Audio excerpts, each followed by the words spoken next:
কত মৃত্যুর পরে চোখের পানি ফেলে কাঁদলাম, কত লাশ জীবনে দেখলাম রে, কত কবর দেখলাম, কত বাঁশ কাটতে দেখলাম।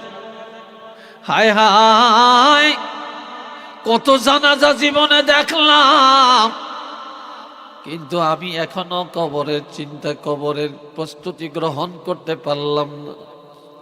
কিন্তু মানুষ মাটি দিলাম, জানাজা পড়লাম, কিন্তু দুনিয়ার সব মানুষ একসাথে আল্লাহ পাঠাইতে পারতেন, আবার মৃত্যুও দিতে পারতেন, কিন্তু আল্লাহ কাউকে পাঠান, আবার কাউকে নিয়ে যান।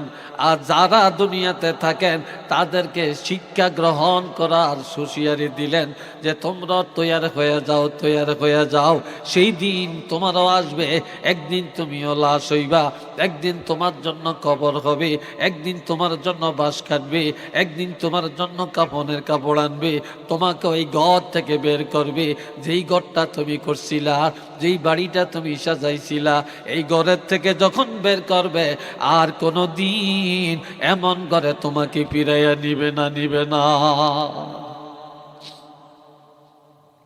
এই দুনিয়া এমন জায়গা, এমন জায়গা, এখানে আজকার মাহফিলে আমার যুবক ভাই অনেক বেশি। আল্লামা জালালউদ্দিন রুমির কয়েকটা শের আসার আপনাদেরকে আজকে শোনাবো। কিন্তু আল্লামা রুমি বলেন, আজ গাওয়া সাত কব গিয়া করে দে, আজ গাওয়া সাত কব গিয়া করে দে, আজ গরে সা এক আওয়াজ না আমদে। ও দুনিয়ার যুবকেরা রে, দুনিয়ায় তাকাইয়া দেখো, তোমাদের মতো কত যুবক কবরে ঘুমায় রে, তোমার মতো কত যুবক কবরে ঘুমায় রে। আবার নজর করে দেখো, 80 বছর 90 বছরের কত মুরব্বী দুনিয়াতে এখনো চলাফেরা করে। ওই যেই যুবকেরা দেখলে মানুষে ভয় পায়, যেই যুবকের লাড়া দেয় না ইজ্জতের ভয়, যেই যুবকের মাস্তানি দেখলেন জিন্দারা মুরব্বীরা ভয় পায়, এমন যুবকের কবরের কাছে যায় দাঁড়াও, আর একটু নজর করে দেখো, যুবকের একটা শক্তিও নাই, কবরে একটা আওয়াজও নাই। কত গরু ছাগল ঘাস খায়, কুকুর বিড়াল পায়খানা করে, যুবকের একটা আওয়াজও নাই, শক্তিও নাই। গরু ছাগল কুকুর বিড়াল তাড়াইবার ক্ষমতাও তার কাছে নাই। একদিন তোমরা কবরে যাইবা, এই দুনিয়ার সব শক্তি খর্ব হয়ে যাবে, তোমাদের কবরের উপরও দুলপাগা ছুটে যাবে, কিন্তু কেহই খবর নিবে না, তোমারও ক্ষমতা খর্ব হয়ে যাবে। আমার প্রাণের বন্ধুরা রে, আম্মা জান হযরত খাদিজা রাদিয়াল্লাহু তাআলা আনহা আল্লাহর হাবিব ঘরে আসলেন। আসার পরে গভীর রাত্রে বললেন, খাদিজা, বললেন লাব্বাইকা ওয়া সা'দাইকা ইয়া রাসূলুল্লাহ। দরজা খুলে দিলেন। নবী যে দেখে হযরত খাদিজা ঘরের মাঝখানে দাঁড়িয়ে আছে। বলে, ও খাদিজা, তুমি ঘুমাও না? কয়, নবী, আপনি যখন আমার ঘর থেকে চলে যান, পুনরায় ঘরে আসা পর্যন্ত কোনো দিন বালিশে মাথা লাগাইয়া ঘুমাই না। কয়, তুমি খাইছো? কয়, ইয়া রাসূলুল্লাহ, আপনি যখন আমার ঘর থেকে চলে যান, পুনরায় ঘরে আসা পর্যন্ত কোনোদিন আমি খানা পিনা খাই না, আপনাকে ছাড়া আরাম করি না, ঘুমাই না, খানা পিনা করি না। নবীজি বললেন, খাদিজা রে, আমার জন্য তোমার এত প্রেম ভালোবাসা। খাদিজা বলে, ইয়া রাসূলুল্লাহ, আজকে আমি আর আপনি এমন একটা কথা আমি আপনাকে বলবো, উত্তরটা দিবেন। নবী বলে, খাদিজা কি কথা বলবা? কয়, ইয়া রাসূলুল্লাহ, আমার আচার আচরণে, লেনদেনে, কথাবার্তায় আপনার মনে খুশি না মনে কোনো কষ্ট আছে একটু বলেন। নবী কেঁদে কেঁদে বলে, খাদিজা, তোমার প্রতি আমার মনে কষ্ট নাই, তোমার প্রতি আমি অনেক সন্তুষ্ট, অনেক খুশি। ইয়া রাসূলুল্লাহ গো, যদি আমার প্রতি খুশি হয়ে থাকেন, আজকে আমি 4টা আবদার করব, আমার আবদারগুলি আপনি রাখবেননি বলে। কই কি আবদার? কয় আপনার বয়সের চেয়ে আমার বয়স 15 বছর বেশি, শরীরটাও ভালো না, দুর্বল, হয়তো আমি আপনার আগে চলে যেতে পারি, তবে ইয়া রাসূলুল্লাহ যদি আপনার জীবদ্দশায় মারা যাই, তাহলে আপনি আমাকে ঈমানি কলমাটা পড়াইয়া দিবেননি।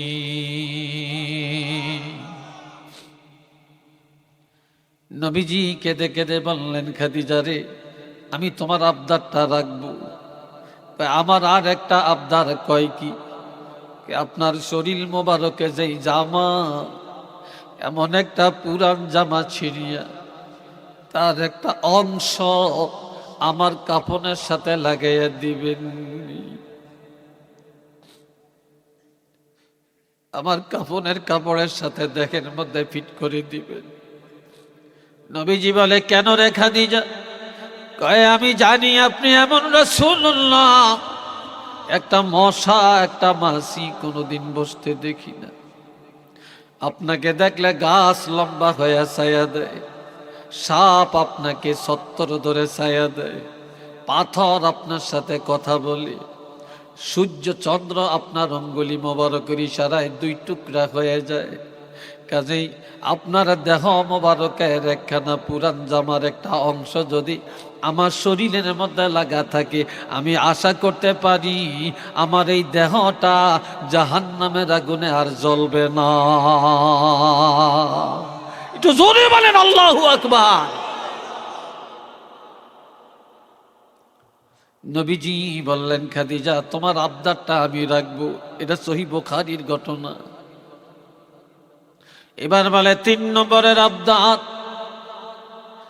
আমার জানাজার ইমামতিটা আপনি করবেন। দেখে বলে, ইয়া রাসূলুল্লাহ আমার জানাজার ইমামতিটা আপনি করবেন। কেঁদে কেঁদে বলে, খাদিজা রে, আমি ওয়াদা করলাম তোমার জানাজা আমি পড়ব। আমার 4 নম্বরের আবদার। কয় কি? আমারে কবর দিয়া মাটি দিয়া সব বাড়ি ঘরে চলে যাব। আমি খাদিজা আপনারে ছাড়া কোনোদিন খাই না, ঘুমাই না, আরাম করি না। আমি যদিও ধনাঢ্য পরিবারের কন্যা ছিলাম, মক্কার কাফিররা যখন বলেছে মুহাম্মাদের পায়ের নিচে মাটি নেই, সে আবার রাষ্ট্রপ্রধান কেমনে হয়, নবী কেমনে হয়, এই কথা শুনে আমি আমার সবগুলা ধন সম্পদ আপনার নামে রেজিস্ট্রি করে দেই, ইসলামের জন্য আপনি কোরবানি করেন, ব্যয় করেন। ইয়া রাসূলুল্লাহ আমি আপনার কাছে আবদারটা তো করতে পারি। কয় বল? কয় আপনি সব মাটি দিয়ে চলে যাবে, আমি একা আপনাকে ছাড়া কবরে কেমনে থাকবো? আমি আপনাকে ছাড়া কবরে একা কেমনে থাকবো? আর ফেরেশতারা আসিয়া প্রশ্ন করবে, তখন আমি খাদিজা বিপদে পড়ে যাই নাকি? আমার এই জন্য বড় ভয় লাগে গো। ইয়া রাসূলুল্লাহ আপনি আমার কবরের পরে একটু দাঁড়িয়ে থাকবেন। কেউ ফেরেশতারা যখন প্রশ্ন করবে, আমি যদি আটকে যাই, বিপদে পড়ে যাই, তখন কবরের কাছে দাঁড়িয়ে দাঁড়িয়ে আপনি প্রশ্নের উত্তরগুলা দিয়ে দিবে। আল্লাহর হাবিব 3টা ওসিয়ত পুরা করলেন। 4র্থ ওসিয়ত পুরা করার জন্য কবর দিয়ে সবাই বাড়িতে চলে যায়, ঘরে চলে যায়। আমার নবী খাদিজার কবরের পাড়ে দাঁড়ায়া দাঁড়ায়া কাঁদেন আর অপেক্ষা করেন। বিপদে পড়লে সাহায্য করবেন। এমন সময় হযরত জিবরাইল আমিন এসে বলে, ইয়া রাসূলুল্লাহ গো, কার জন্য কাঁদেন, কার জন্য সাহায্য করবেন? আমার খাদিজার জন্য। বলে, ইয়া রাসূলুল্লাহ, আল্লাহ একটা সুসংবাদ পাঠাইছেন, এই খাদিজার চিন্তা আপনার করা লাগবে না, খাদিজার কবরে সাহায্যের কোনো প্রয়োজন হবে না। আল্লাহ নিজে ঘোষণা দিয়েছেন হযরত খাদিজা রাদিয়াল্লাহু তাআলা আনহার কবরের জিম্মাদার আল্লাহ নিজে হইয়া গেলে। একটু জোরে বলেন আল্লাহু আকবার। যাদের চিন্তা করা দরকার তারা চিন্তা করে না, আর যাদের চিন্তার প্রয়োজন নাই তারা চিন্তা করতে করতে কানতে কানতে কবরে যায়। আমার প্রাণের বন্ধুরা রে, জীবনে কত মানুষ পাঠিয়ে দিলাম,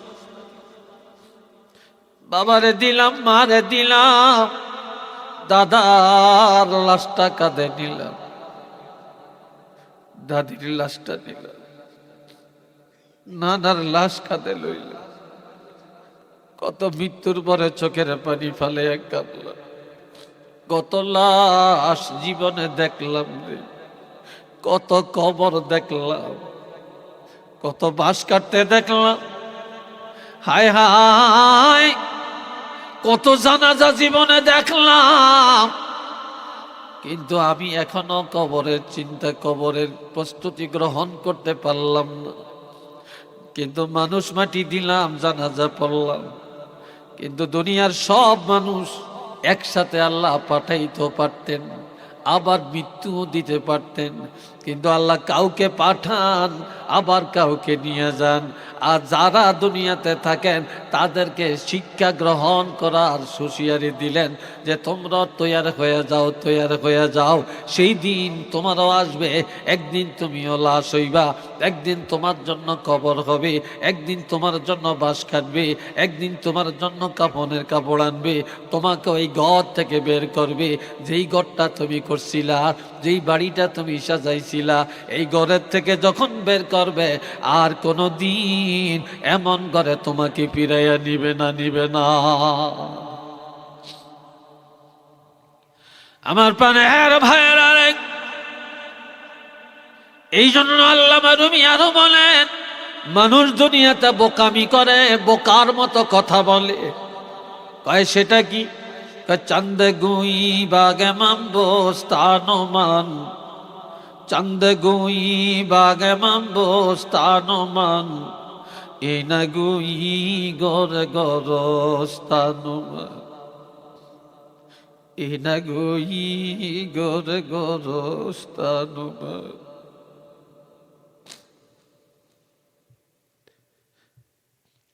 মানুষকে যদি বলে বাড়িটা কার, কয় না আমার বাড়ি। বলে এই ঘরটা কার, কয় আমার। এই বাগান কার, বলে আমার। এই জমিনটা কার, বলে আমার। এই পুষ্কুনি কার, কয় আমার। এই মার্কেটটা কার, বলে আমার। এই ইন্ডাস্ট্রিয়াল এরিয়া কার, কয় এটা আমার। ও মানুষ, তুমি যত কিছু আমার আমার করো, এগুলো আমার না, আমার না, আমার না।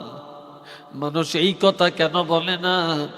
যেই কবরে বাবা ঘুমায়, মা ঘুমায়, দাদা ঘুমায়, দাদি ঘুমায়, অসংখ্য অগণিত মানুষ মাটির নিচে ঘুমায় রে। আমিও সেই কবরের মালিক, কবরের যাত্রী। এগুলো আমার না, আমার আমার কইয়া জীবন কাটাইও না, এর পিছনে দৌড়াইয়া জীবন নষ্ট কইরো না। আমার হইল কবর, কবরের জন্য তৈয়ার হইয়া যাও, তৈয়ার হইয়া যাও। আর ঠিকানা বানায়া কবরে যাও, ঠিকানা ছাড়া কবরে যাইও না, যাইও না। একটু চিল্লিয়া বলেন না সুবহানাল্লাহ। আর একটু জোরে বলেন না সুবহানাল্লাহ। এই জন্য আল্লাহ সূরা নাবার মধ্যে বলছেন 30 পারায়, যালিকাল ইয়াউমুল হক ফামান শাআ আত্তাখাযা ইলা রাব্বিহি মাআবা। কিয়ামত সত্য, মৃত্যুটা সত্য, কবরের আযাব এটা সত্য। আবার প্রত্যেকের আমলনামা পাল্লায় ওজন দিবে, এটা সত্য। সেদিন কেউ কারো খবর নিবে না, এটা সত্য। তবে আমি আল্লাহ ফামান শাআ আত্তাখাযা ইলা রাব্বিহি মাআবা, আমি আল্লাহ স্বাধীনতা দিলাম, এখতিয়ার দিয়ে দিলাম যে তোমরা সবাই কবরে যাইবা। দুনিয়ায় ঠিকানার জন্য কত দৌড়াও, এনআইডি ঠিক করার জন্য কত টাকা ব্যয় করো, জন্ম নিবন্ধন ঠিক করার জন্য কত জায়গায় যাও, কিন্তু ঠিকানাটা ঠিক করার জন্য কত কিছু করো। তবে এই দুনিয়ার পরে আমি আল্লাহর দরবারে উত্তম ঠিকানা বানায়া, জান্নাতের ঠিকানা বানায়া এরপরে কবরে আসো। ঠিকানা নিয়া কবরে আসো, ঠিকানা ছাড়া কবরে যাইও না, যাইও না, যাইও না। একটু চিল্লে বলেন না সুবহানাল্লাহ।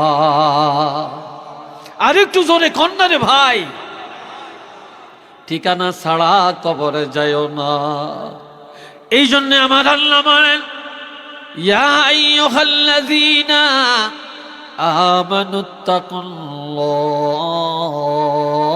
আমানুত্তাকুল্লাহ, ও ঈমানদারেরা আল্লাহরে ডরাও। কারে ডরাইবে? একটু জোরে কর, আর একটু জোরে বলেন। কতক্ষণ? খাইতে আল্লাহর ভয়, চলতে আল্লাহর ভয়, ঘুমাইতে আল্লাহর ভয়, বিবাহ শাদীতে আল্লাহর ভয়, এরপরে খেতে খামারে আল্লাহর ভয়, গাড়ি ঘোড়াতে আল্লাহর ভয়, বাজারে গেলে আল্লাহর ভয়, বিদেশ গেলে থাকবে আল্লাহর ভয়, তুফান আসলে করবা আল্লাহর ভয়, সুখে থাকলেও করবা আল্লাহকে ভয়, দুঃখে থাকলেও করবা আল্লাহকে ভয়। সন্তান বড় হলে আল্লাহকে ভয় করো, সন্তানের কারণে যেন জাহান্নামী হতে না হয়। মেয়েটা বড় হলে আল্লাহরে ভয় করো, মেয়ের কারণে যেন বিপদে পড়তে না হয়। টাকা বেশি হয়ে গেলে আল্লাহরে ভয় করো, এই টাকার কারণে যেন জাহান্নামে যেতে না হয়। এ বন্ধুরা রে আমার, এরপরে আমার আল্লাহ বলেন, এমন ভাবে ভয় করো হাক্কা তুকাতিহি। সাহাবীরা যেভাবে আল্লাহকে ভয় করছে, নবীরা যেভাবে করেছেন, ওলি আল্লাহরা যেভাবে ভয় করেছেন, তেমনি ভাবে আল্লাহকে ভয় করো। ওয়ালা তামুতুন্না, তবে মরিও না, মরিও না, কখনো মরিও না, তবে মরণ লাগবে। ইল্লা ওয়া আনতুম মুসলিমুন, মুসলমান হয়ে মরো, আত্মসমর্পণ করে মরো, সিলিন্ডার করে মরো। বেঈমান হয়ে মরিও না, মুনাফিক হয়ে মরিও না, হারাম করে হয়ে মরিও না, বাটপার হইয়া কবরে যাইও না, বেনমাজি হইয়া কবরে যাইও না, সুদখোর হইয়া কবরে যাইও না, ঘুষখোর হইয়া কবরে যাইও না, জুয়াখোর হইয়া কবরে যাইও না, সন্ত্রাসের খাতায় নাম দিয়া কবরে যাইও না, জালেমের খাতায় নাম উঠাইয়া কবরে যাইও না। কবরে যাইতে হলে মুসলমানের খাতায় নামটা উঠাইয়া আসো।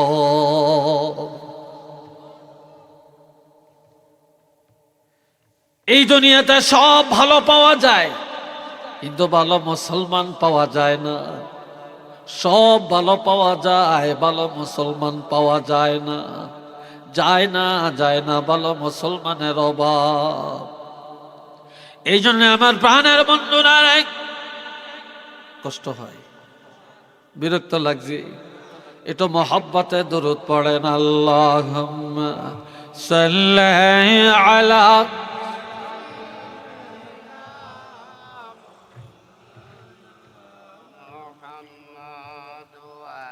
ওয়া আলা আলি সাইয়্যিদিনা মাওলানা মুহাম্মদ। আরো জোরে আল্লাহুম্মা সাল্লি আলা মাওলানা মুহাম্মদ ওয়া আলা আলি সাইয়্যিদিনা মাওলানা মুহাম্মদ। قال رسول الله صلى الله عليه وسلم আল কবরু রাওযাতুম মির রিয়াদিল জান্নাহ আও হুফরাতুম মিন হুফারিন নিরান। শুনেননি আমার কথা? ঘুমাইতে আছেন মনে হয় ঘুমাইতে আছেন। এরে ভাবজান আমার রাসূল বলেন, কারো কবর হবে জান্নাতের বাগান, কারো কবর হবে জাহান্নামের গাড়া। কারো কবর হবে জাহান্নামের গাড়া, কারো কবর হবে রিয়াদুল জান্নাহ, জান্নাতের বাগান। আল্লাহর হাবিব রাহমাতুল লিল আলামিন, আল্লাহ নবীজি শিশুকালে মা হারালেন। নবীজি আব্বাকে তো দেখেন না। আমার প্রাণের নবীজি চাচা আবু তালেব কোলে করে নিয়ে যায়। চাচা আবু তালেব দিনের বেলায় কোলে রাখেন, হাতে রাখেন, লালন পালন করেন। রাতের বেলায় চাচি আম্মা কোলে নিয়ে ঘুমান। নবী রাত্রিবেলায় ঘুম থেকে জেগে চাচি আম্মার বিছানার পাশে বসে বসে মা মা বলে কান্নাকাটি করে। চাচি আম্মা ঘুম থেকে জাগিয়া নবীরে টান দিয়া বুকে জড়িয়ে বলে, বাতিজা মুহাম্মদ, তোমার তো বাবা নাই, তোমার তো মা নাই, আমি না তোমার মা, আমি চাচি হলেও আছি, মা হলেও আছি, আমার বুকে আইরে, কাঁদিও না কাঁদিও না, এই বলে চোখের পানি মোবারক মুছে দেন, জড়িয়ে ঘুমান। আবু তালেবের ইন্তেকালের পরে এই চাচি আম্মা কলেমা পড়ে ইমানদার হয়। একদিন দেখেন চাচি আম্মা বিনায়া বিনায়া কান্দে। নবী বলে, মা কাঁদেন কেন? বলে, আমি কাঁদি বুড়া কালে কলেমা পড়লাম, জীবনে কত অন্যায় আমি করলাম, কত গুনাহ করলাম, তবে বাতিজা আমার কবরের জীবনটা জানি কি হয় রে, আমার কবরের জিন্দিগিটা জানি কেমন হয় জানি না, তবে তোমার কাছে 5টা আবদার আমি করব, আমার আবদারটা তুমি রাখবা কিনা বলো। নবী বলে, চাচি আম্মা ওয়াদা করলাম আপনার আবদারগুলি আমি রক্ষা করার জন্য চেষ্টা করব। একটু চিল্লিয়া বলেন না মারহাবা। বলে, আপনার আবদার কি? কয়, আমি একা কবরে কেমনে থাকবো, আমি কবরে হিসাব কেমনে দিব, কি নিয়ে কবরে যাব, যেই কবরে কেউ নাই কেউ নাই কেউ নাই, আমি কি নিয়ে কবরে যাব? তবে তোমার কাছে আবদার, তুমি আমার বাতিজা সন্তানের মতো দেখছি, বুকে জড়াইয়া ঘুমাইছি, কত চুমা তোমারে খাইছি, আমি যেদিন মারা যাব সেদিন তুমি আমারে ইমানি কলমাটা পড়াইয়া দিবা। 2 নম্বরের আবদার, আমার জানাজা তুমি পড়বা। 3 নম্বরের আবদার, আমার কবরে তুমি সবার আগে আগে মাটি দিবা। 4 নম্বরের আবদার, যেই কবরে আমাকে রাখবা ওই কবরে রাখার আগে আগে তুমি একটু কবরে যাইবা। তুমি আমার কবরে যাইবা, তুমি আমার কবরে যাইবা। কয় কেন? কয়, যেই কবরে আমারে রাখবা ওই কবরে যায় তোমার দেহ মোবারকটা কবরের মাটির মধ্যে একটু ডলা দিবা, ঘষাঘষি দিবা, এরপরে আমাকে কবরে রাখবা। কয়, চাচি আম্মা এটা কেন? কয়, আমি জানি তুমি এমন রহমাতুল লিল আলামিন, যেই কবরে আমাকে রাখবা ওই কবরের মাটির মধ্যে তোমার দেহ মোবারকটা যদি লাগতে পারে ওই কবরটা আমার জন্য একটা জান্নাতের বাগান হয়ে যাবে। আমার নবীজি ওসিয়ত পুরা করলেন।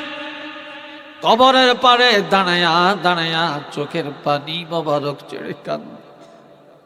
সাহাবীরা বলে, ইয়া রাসূলুল্লাহ, এইভাবে কারো কবরের কাছে আপনাকে কাঁদতে দেখি না গো, কি জন্য আপনি কাঁদেন?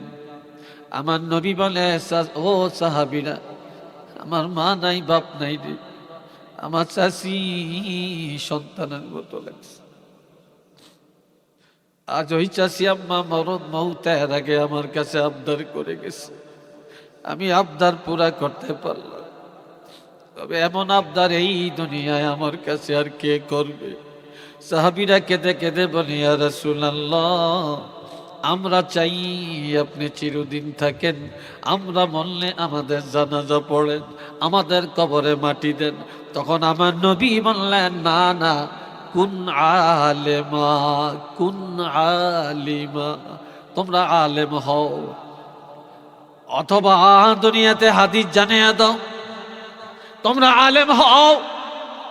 যদি আলেম হতে না পারো, আও মুতাআল্লিমা, তোমরা ইলম শিখো, আলেমের কাছে যাও, কোরআন হাদিসের ইলম অর্জন করো, ছাত্র হয়ে থাকো। যদি তাও না পারো, আও মুস্তামিআ, তোমরা আলেমের কথাগুলি কান লাগাইয়া শুনো, দিলের কানে শোনো, আমলের নিয়তে শোনো। যদি এটাও সম্ভব না হয় রে, আও মুহিব্বা, আলেমদেরকে মহব্বত করো, দুশ্মনী করো না, আলেমের সাথে বেয়াদবি করো না, আলেমকে কোনোদিন গালি দিও না, ছাত্রকে গালি দিও না, হাফেজে কোরআনের সাথে বেয়াদবি করো না, ইমাম মুয়াজ্জিনের সাথে বেয়াদবি করো না, আলেমকে সম্মান করো, মহব্বত করো। ওয়ালা তাকুন খামিসা, পঞ্চম নাম্বার হইও না, শয়তানের বন্ধু হইও না। এই চারটার মধ্যে যদি থাকতে পারো, আমি রাসূলুল্লাহ ঘোষণা দিলাম, আমি রাসূল যখন থাকবো না, আলেমরা যদি জানাজা পড়ে, আলেমরা যদি কবরে মাটি দেয়, আলেমরা যদি দোয়া করে, ওই কবরটা আমার আল্লাহ জান্নাতের বাগান বানাইয়া দিবে।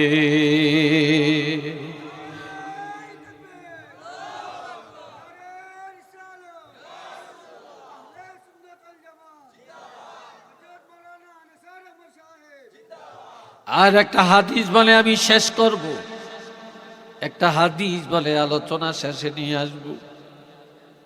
বন্ধুরা রে শুনেন, قال رسول الله صلى الله عليه وسلم إذا وضع الميت في قبره أتاه ملكان أسودان أزرقان فيجلسانه فيقولان من ربك وما دينك ومن نبيك فأما المؤمن فيقول ربي الله وديني الإسلام ونبينا محمد رسول الله صلى الله عليه وسلم।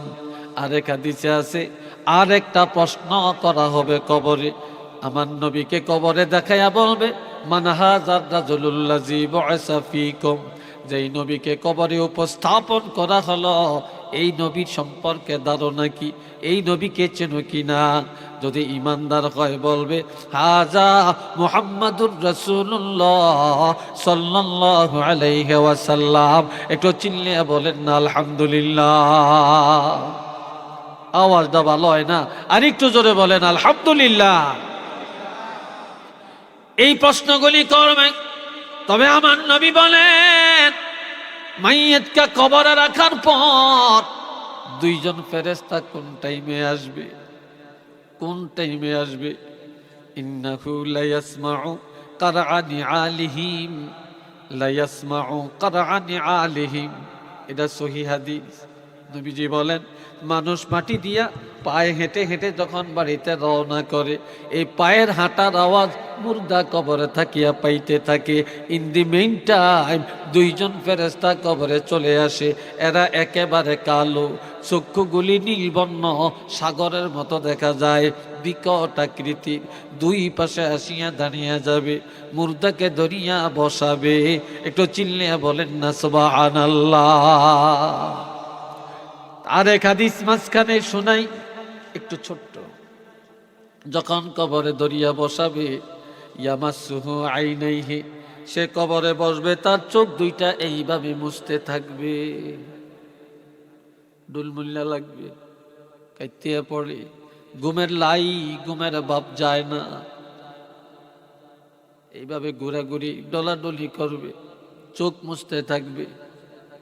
এমন সময় ফেরেশতারা প্রশ্ন করবে, তখন দেখা যাবে কবরের মধ্যে পশ্চিম আকাশ দেখা যায়।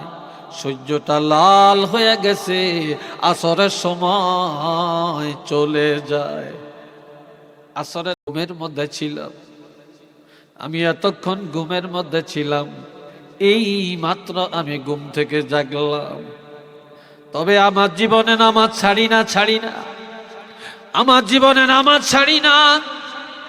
আমি খেতে কাজ করছি, নামাজ ছাড়ি না। রিক্সা চালাইছি, নামাজ ছাড়ি না। সিএনজি চালাইছি, নামাজ ছাড়ি না। রাজনীতি করছি, নামাজ ছাড়ি না। ব্যবসা করেছি, নামাজ ছাড়ি না। ইটের বাটায় কাজ করছি, নামাজ ছাড়ি না। গার্মেন্টসের কর্মচারী, নামাজ ছাড়ি না। ভিক্ষা করছি, নামাজ ছাড়ি না। বিদেশ গেছি, নামাজ ছাড়ি না। কোটিপতি হয়েছি, নামাজ ছাড়ি না। অভাবে পড়িয়াও নামাজ ছাড়ি না। ওই দেখ সূর্যটা ডুবে যায়, ডুবে যায়। মাত্র ঘুম থেকে উঠলাম, সময় দে, আমি অজুটা করিয়া তাড়াতাড়ি নামাজটা আদায় করে নেই, এরপরে তুমি যা জিজ্ঞাসা করবা আমি উত্তর দিব। ফেরেশতারা একজন আরেকজনের কয়, দেখ সত্যি, দেখ সত্যি, এই লোকটা মারা গেছে, তার খবর নাই। সে বলে সে বলে ঘুমের থেকে জাগছে। আরে ঘুমও একটা মৃত্যু।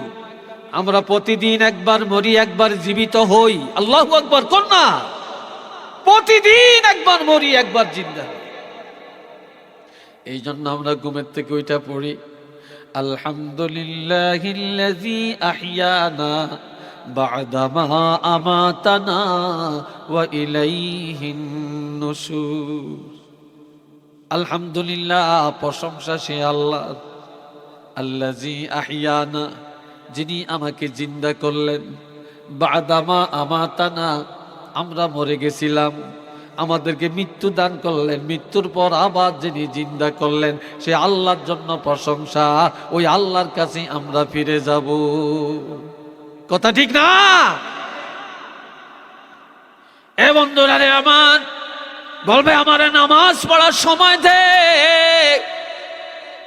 ফেরেশতারা একজন আরেকজনের দিকে তাকাবে, বলবে কেমন লোক, কেমন লোক কবরে এসে নামাজ পড়তে চায়। আমার আল্লাহ ডাক দিয়া বলবে, ফেরেশতা, ফেরেশতা, চিনো না, চিনো না, এখনো বুঝি চিনলা না রে? কার কবরে যে প্রশ্ন কর, কি বুঝলা তোমরা? আমার যেই বান্দা, আমার যে বান্দি কবরে আসার পরেও নামাজের অনুমতি চায়, আর বলে ঘুমের থেকে জাগছে, জীবনে নামাজ ছাড়ে না রে। আমার যেই বান্দা কবরে আসার পরেও নামাজের অনুমতি চায়, আমার এই বান্দার কবরে আর কোনো প্রশ্নের দরকার নাই। এর চেয়ে বড় পরীক্ষার কোনোটা নাই। কাজে আমি আমার এই নামাজি বান্দার কবরের জিম্মাদার আমি আল্লাহ নিজে হইয়া গেলাম। আর একটু জোরে বলেন না সুবহানাল্লাহ। আমার আল্লাহরে কবরের জিম্মাদার বানাইতে আমরা চাই কি চাই না? জোরে বলেন, চাই কি চাই না? কারা কারা চাই আল্লাহ কবরের জিম্মাদার যেন হন? দুইটা হাত তুলে একটু দেখান।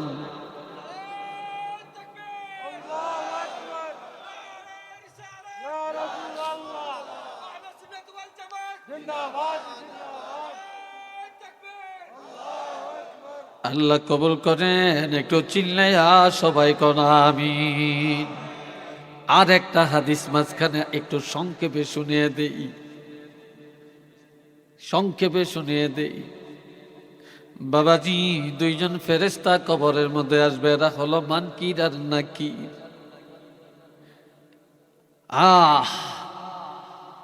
এরা কবরে আসার পরে দেখবেন এই লোকটার মাথার কিনারে একটা বন্ধু বসে আছে, পূর্ণিমা চাঁদের মতো চেহারা। এবার বলবে, তুমি কে? পুরা কবরটা আলোকিত। বলবে, তুমি কে? আমাদের আগে আসো, আমরা সবাই আগে আসলাম, আমাদের আগে আগে তুমি কেন আসলা? কোত্থেকে আসছো? তোমার পরিচয় কি? এখন সেই লোকটা বলবে, তোমরা কে? কয়, আমরাও ফেরেশতা। কেন আসছো? আমাদেরকে আল্লাহ পাঠাইছেন। এই লোকটা কবরে আসছে, তাকে প্রশ্ন করব, তার পরীক্ষা নিব। সে পাস করে না ফেল করে খবর নিয়ে আল্লাহর কাছে যাব। কয় যে আল্লাহ তোমাদেরকে তার কবরে পাঠাইছেন, ওই আল্লাহই আমাকে তোমাদের আগে আগে এই লোকের কবরের বন্ধু বানাইয়া পাঠাইছে। কয় কেন? এই লোকটা দুনিয়াতে যত কিছুই করছে কোরআন ছাড়ে না। একটু মার হবা কন্যার ভাই। এই লোকটা কোরআন পড়ছে, সকালেও কোরআন পড়ছে, বিকালেও কোরআন পড়ছে। এই লোকটা রাত্রে ঘুমের আগে কোরআন পড়ছে, এই লোকটা সকালবেলায় কোরআন পড়ছে। এই লোকটা, এই মহিলা, এই পুরুষ কোরআন তেলাওয়াত করছে। আর প্রতিদিন বেলা ডুবার পরে, মাগরিবের নামাজের পরে, রাত্রে বেলায় প্রতিদিন সূরা মুলুক তেলাওয়াত করেছে। এই জন্য আমার আল্লাহ বলছেন যে আমি তার কবরের বন্ধু। তবে ও ফেরেশতারা, তোমরা প্রশ্ন করে চলে যাইবা, আর আমার আল্লাহ বলেছেন আমি যাইতে পারবো না। আমি তার মাথার কিনারে কিয়ামত পর্যন্ত দাঁড়িয়ে দাঁড়িয়ে পাহারা দেওয়া লাগবে। শুধু এটাই না, হাত্তা ইয়াদখুলাল জান্নাহ। আল্লাহ আমাকে আরো বলেছেন কিয়ামতের ময়দানে আমি তার বন্ধু হয়ে দাঁড়াবো এবং হাতে ধরে ধরে তাকে জান্নাতে পৌঁছায়া দেওয়া পর্যন্ত থাকতে হবে। এটা আল্লাহু আকবার, জোরে কোন। আমি জান্নাতে পৌঁছায়া দেওয়া পর্যন্ত থাকবো। মিশকাতুল আনোয়ারে আরেকটা হাদিস, قال رسول الله صلى الله عليه وسلم إذا وضع الميت في قبره, কোন মাইয়িতকে যখন কবরে রাখা হয়, إذا وضع الميت في قبره جاء القرآن عند رأسه والصلاة عن يمينه والصوم عن شماله وسائر الحسنات عند رجليه أو كما قال عليه الصلاة والسلام. একটু চিল্লিয়ে বলেন আলহামদুলিল্লাহ। জোরে কোন। হয় না? হয় না? একসাথে সবাই বলেন আলহামদুলিল্লাহ। আমার বাপজান রে, আমার নবীজি বলেন একজন ইমানদার মাইয়িতকে যখন কবরে রাখা হয়, 4টা বন্ধু তার কবরে যায়। তার মধ্যে 1 নম্বরে মাথার কিনার দিয়া চলে আসে কোরআন। কোরআন মাথার কিনারের বন্ধু, নামাজ ডাইন পাশের বন্ধু, রোজা বাম পাশের বন্ধু, দান সদকা, তাহাজ্জুদ, ইশরাক, আওয়াবিন, জিকির আজকার, দরুদ মিলাদ, যত নফল ইবাদত করলেন এগুলা সব 2 পায়ের কিনার দিয়ে দাঁড়াবে।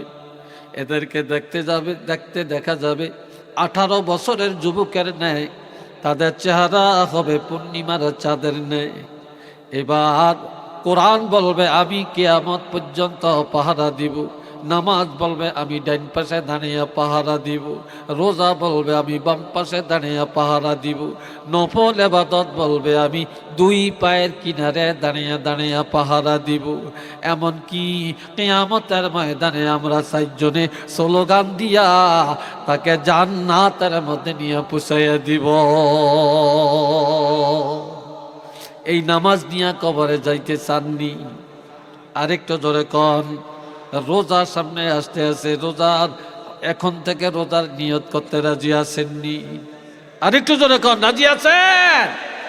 আর যারা ওলি আল্লাহ হইছেন, ফরজ ওয়াজিব সুন্নতের পাশাপাশি নফল ইবাদত বেশি বেশি করার কারণে ওলি আল্লাহ হতে পারছেন, ঠিক না?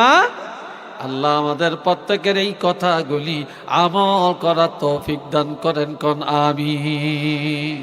আরেকটু জোরে কোন আমিন। আসেন আমরা দাঁড়িয়ে নবীরে সালাম দেই, ইয়া নবী।